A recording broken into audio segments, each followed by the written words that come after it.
আজি বনাবলৈ কণ বিলাহীৰে টমেটো চচ। গতিকে বলক ভিডিঅ'টো ষ্টাৰ্ট কৰোঁ। নমস্কাৰ, মই নিতু। কি খবৰ সকলো? আশা কৰোঁ সকলো ভালে আছে। কণ বিলাহী ইমান লাগি আছিল ঘৰত, মই ভাবিলোঁ আজি টমেটো চচকে বনাই যাওক।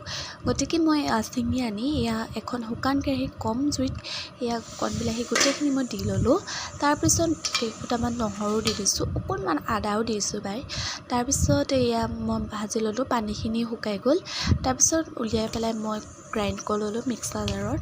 এখন চালনীৰে মই চেকি ল'লোঁ যাতে মিহি হয় আৰু খাবলৈ ভাল হয়। চাকনিখনত লাগি থকাখিনি পেলাই নিদিওঁ, মই ইয়াৰো ব্যৱহাৰ কৰিম। আৰু দেখিছেনে ইমান ধুনীয়া হ'ল। জোখমতে দিছোঁ মই নিমখ আৰু জোখমতে সোৱাদ অনুসৰি চেনি। মই এইটো মিঠা চচ বনাইছোঁ, গতিকে মই চেনি অলপ দি দিছোঁ। তাৰপিছত অলপ দিছোঁ মই ৰেড চিলি পাউডাৰ আৰু অকণমান ভিনেগাৰ। দেখিছেনে ভিনেগাৰ দিছোঁ মই যাতে এইবোৰ চচখিনি বেয়া নহয়। আৰু কালাৰটো দেখিছেনে ইমান ধুনীয়া, খাবলৈ বহুত ভাল হৈছিলে। তো আজিলৈ বাই।